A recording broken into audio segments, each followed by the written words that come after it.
Now for our first caller.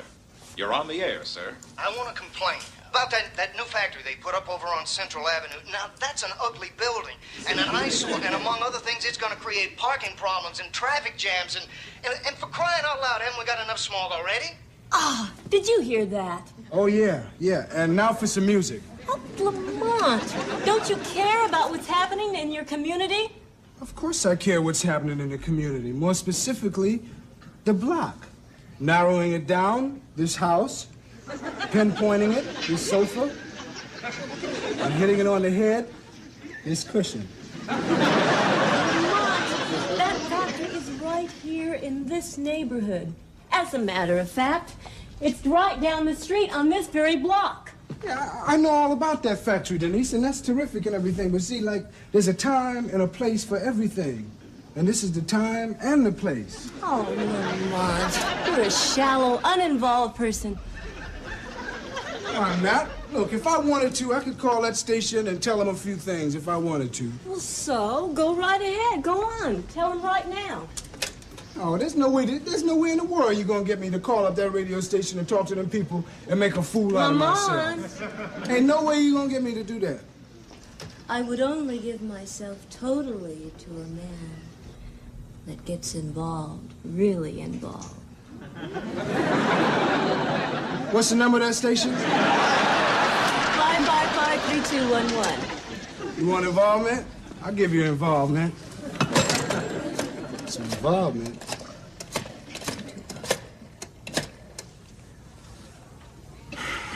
Hello, is this the Talkback Show? Well, this is Involved Sanford calling. Am I on the air? Good. Well, I just want to say, I want to make a comment about that guy that called about the factory. Now, that factory might be an ugly building and an eyesore and everything, but it takes millions of people off unemployment and welfare and gives them steady jobs.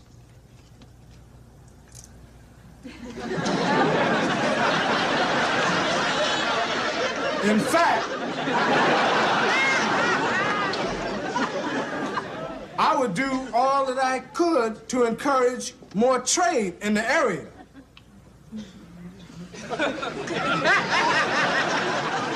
To make jobs available for people that want to work and give them steady employment and pride and dignity so they can hold their heads up high. It's one thing to have trouble breathing, and it's another thing to have trouble eating. That's all I want to say. Thank you very much.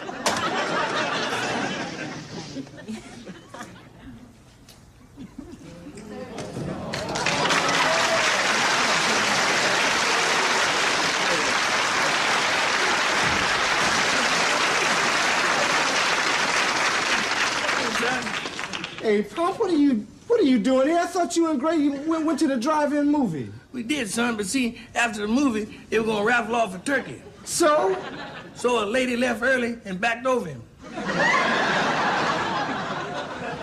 Yeah, it was terrible. They even took him to the vet, but it was too late. The poor thing was DOA. That's drumstick on a rifle. Hey, it's getting pretty late, you know? Well, you haven't introduced us to your lady friend.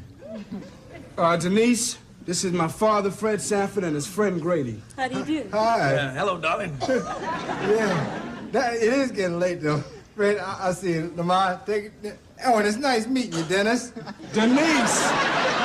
Yeah, Denise. Denise the Denise.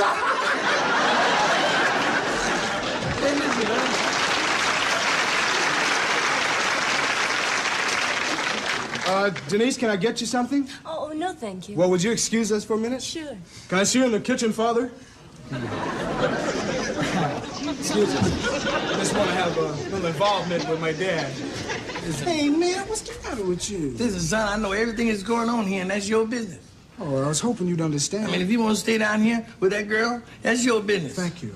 I mean, if you want to be hugging and kissing her all night, that's your business. I appreciate it. But when she smacks your face and the police come here and arrest me for harboring a sex maniac, then that's my business. So you get her the hell out of here. Hey, man, I'm not good.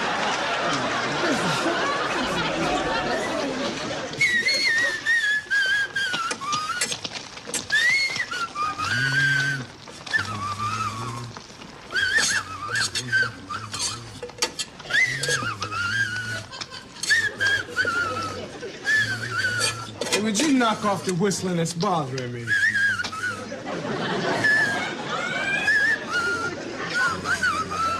Will you stop it? I can't, son. It's a theme song from the movie I saw last night. See, it was a science fiction western. It was called Blazing Werewolves. See, it's all about this werewolf that hid his six-shooter up under a wide flea collar.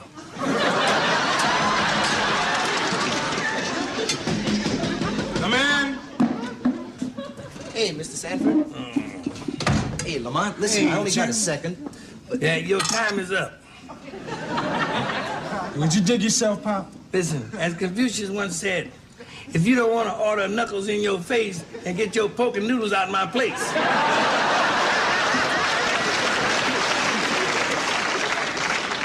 Hey, man, ignore him. Ignore who? Listen, man, I gotta tell you, I listened to you last night, and it sounded fantastic. I thought I told you to get that girl out of here. That's not what he's talking about, Pop. See, I call up the talkback show, and I said a few things, that's all. That's all? Listen, I'm telling you, it was terrific, man. The whole neighborhood is talking about it. What'd you say? Well, I just, you know... Oh, he was, like, angry. Talked about old people and unemployment and ugly buildings. Listen, son, if you don't like it, then why didn't you tell me? I just wish everybody would leave me alone, man. I got some work to do around here. I get this, son. Don't worry about it. I'll make him leave you alone. Don't you worry about a thing. You're Lamont Sanford. Yes, I am. Who are And you? you're perfect. Absolutely perfect. Hey, wait a minute. I know you. I saw you on television at the last election on the mayor's platform. Correct. Will you hold this on me, please?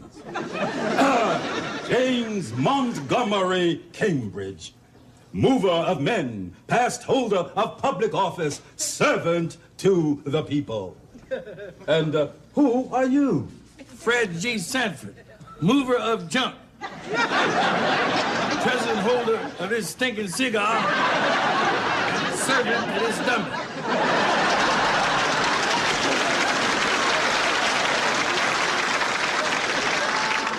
So why don't you have a seat there, Mr. All Cambridge? right, thank you. So you're the district committee chairman, aren't you? Correct. And we've learned that the radio station reported public opinion to your call at 90% positive. And all morning long, my office has been having phone calls, telegrams. It's incredible. Well, that's nice and everything, but it's, you know... Nice? What do you think of that, Mr. Sanford, huh? This. Now, shove it up your nose.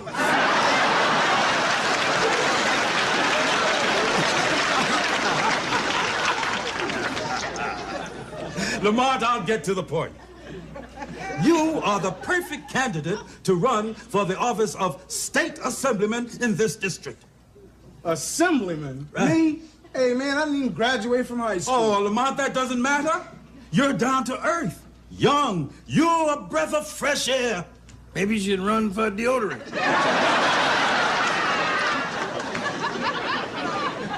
Look, I appreciate all the nice flowery speeches you're making, Mr. Cambridge, but I'm just not interested. Now, Lamont, I beg you to reconsider.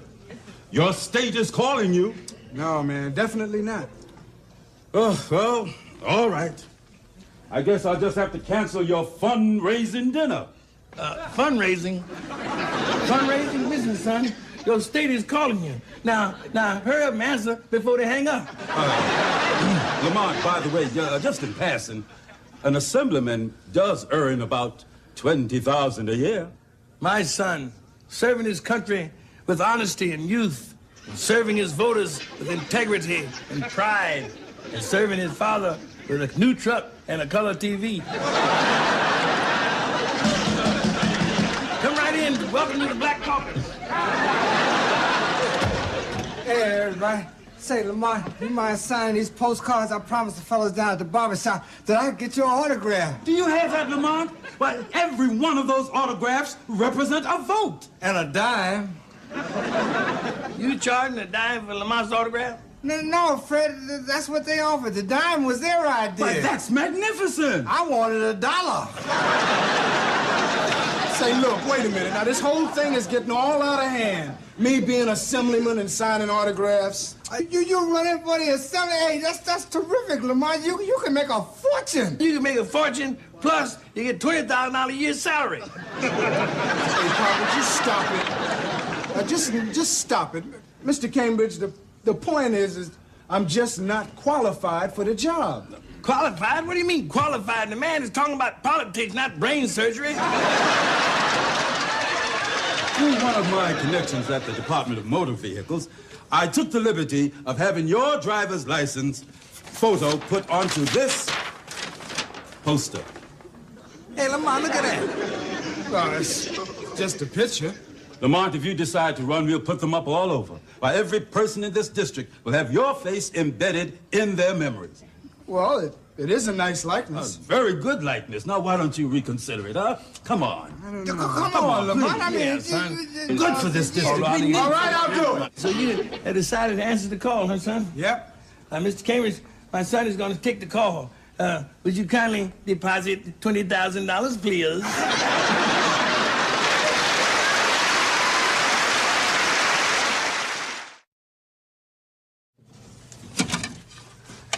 Hey, son, it sure is good to have you home.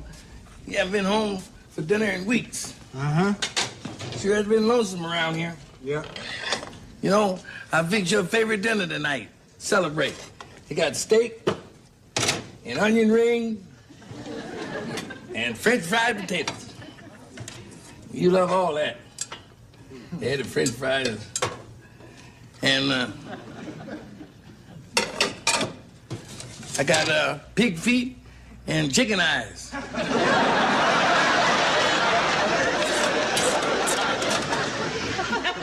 That's the favorite stuff you like here. Peach cobbler and grits. And Grady's knees and Bendy's fleas. Here you are, son, right there.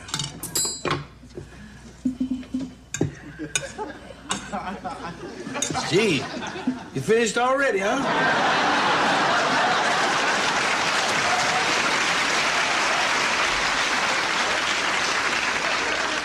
I guess you were so busy writing you didn't realize that you had 2 helpings. I'm sorry, Pop. Listen, when we move to Sacramento, I'm gonna get you a cook to make it easier on you. Move? Move where? Move?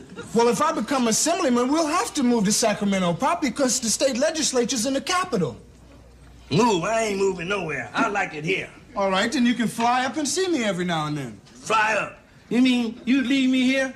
Fly up. You like to fly up? I'll fly you up. I'll fly you up on Knuckle Airline.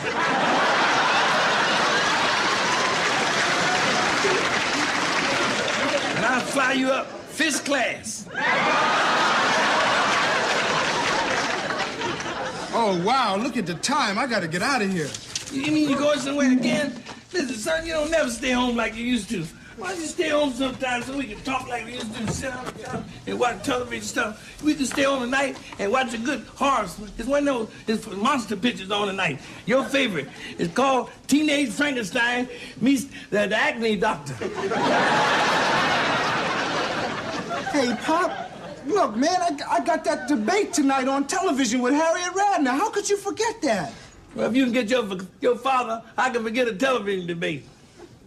Oh, man, hey, look, I'm sorry. Look, I know we haven't been spending any time together, but look, I promise you, Pop, as soon as all of this is over, we'll spend a lot of time together, okay? Hey, I got a good idea. Why don't you come down to the television station and watch me? No, that's all right. You go ahead. I'll just stay home, and I'll wait in case somebody calls, you know, taking a poll to find out who's the lonesomest old man in town. Well, I gotta be running off, Pop. Take care now. Ain't going nowhere. Move to Sacramento. Shut up.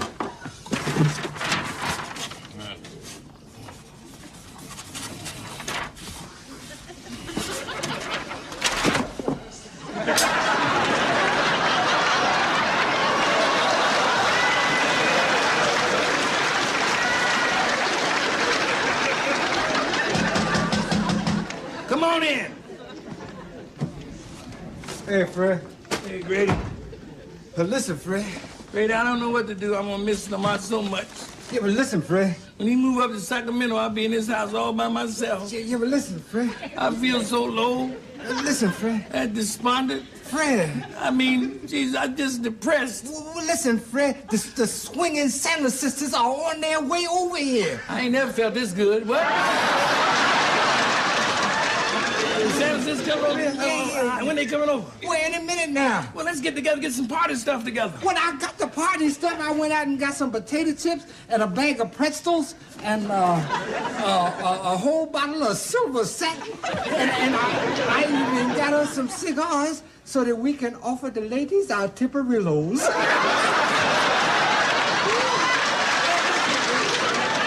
What we'll do, we'll sit down and pour us a little drink. So when they get here, we be looking cool. Yeah, and suave. Yeah, and swave. There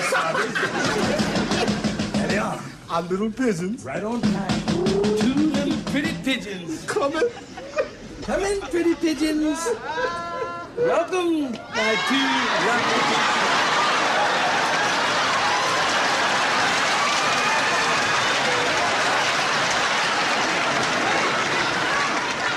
Hey, Grady, it must be magic. Our two pretty pigeons turned into ugly buzzards. Just as I thought. Drinking, smoking, and wallowing in a snake pit of evil. Listen, Cobra Face. What are you doing here anyway? That's all right. Don't tell me. I know. You came here to tell me and Grady that you came in first at the King Kong lookalike contest. Fred Sanford, I'm here in my official capacity to tell you that Lamont has made me chairman of his committee on morality and virtue. Hey. Shut up, Grady. Your son, as a politician, cannot afford to associate with an evil-doing father and his heathenish friends. So from now on, in this house, there will be no more drinking and no smoking. Praise the Lord. And pass the ammunition.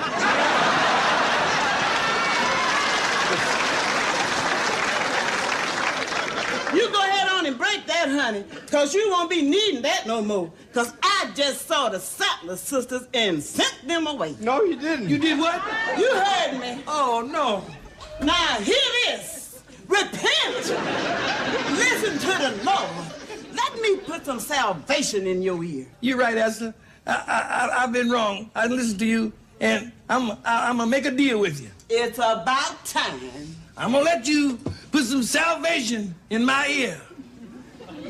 Then I'm gonna put some lead in yours.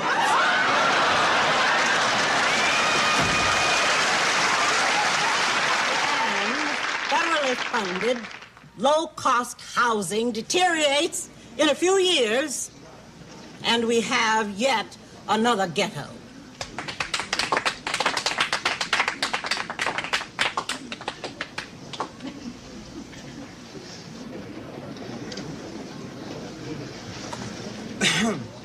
Thank you, thank you.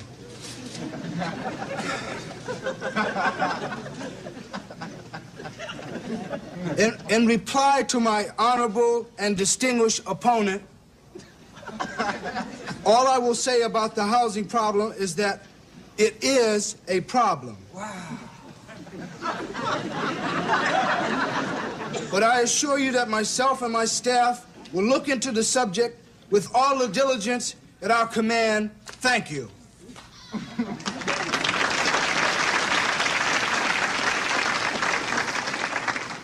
Now that the two candidates have had a chance to meet each other face to face, we'll take a 1-minute break and then come back for the debate. Hey, Frank, Lamont's doing great. He's gonna win by a landslide. Yeah, and I'll be under it. Lamont don't care about me no more. Oh, come on, Frank. I mean, he moved to Sacramento and leave me in that house all by myself. Oh, now don't say that. And I'm gonna leave. No, Sir, don't. excuse me, sir. I couldn't help overhearing. Did you have something to say? Something to say? What's something to say? Well, yes, sir. You were standing here, and I thought you might have a question or something to say to one of the candidates. You see, we're newsmen, and we'd like to hear something that's newsworthy. Oh, you're a newsman? That's right, sir. Yeah, I got something to say to the candidate. I have something to say to the honorable and distinguished dummy here. You go right ahead, sir. Lamont Sanford, that's him. Yes, sir. Son, come on home, will you? If you come on home, I swear, I'll stop drinking and give up smoking and won't fool around with those nice girls. and if you want to have a girl downstairs on the couch every night, I don't care. It's you, because you're younger than I am. And come on back, son, I'm not kidding you. Just be careful when you're down there and don't make me no grandfather before my time. I know I asked you to be a Assemblyman for the money, but I don't want you to be a Assemblyman for the money. Come home, you make a better junk man. Sir, are you related to Mr. Sanford? Damn right I'm related to him. I'm his long-lost father. I see. Come on home, sir. Sir, excuse me. You do realize that we're on television? Huh? We're on television, sir. We on television now? Yes, sir. That camera right there. Everything we said was on television? Yes, sir. Everything. And it's live now? Right there, sir. Hey, y'all, excuse me a minute. Yes, sir. Can you back up a little bit? Yes, sir. If I didn't care, more than words can tell you. If I didn't care, would I feel easy?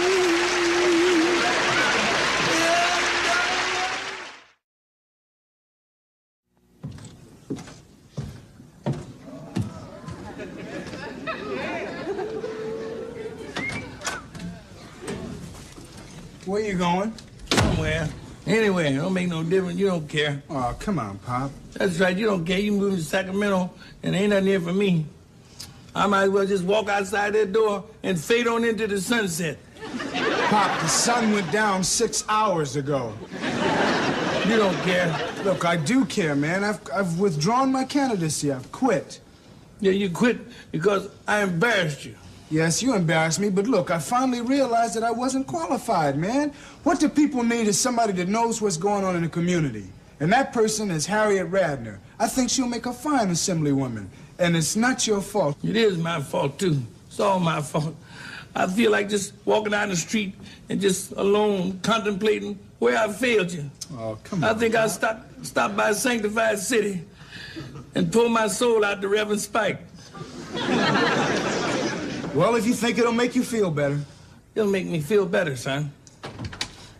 Hey, Fred, will you please come on? Our pretty little pigeons are waiting out here in the truck. It'll really make me feel better, son.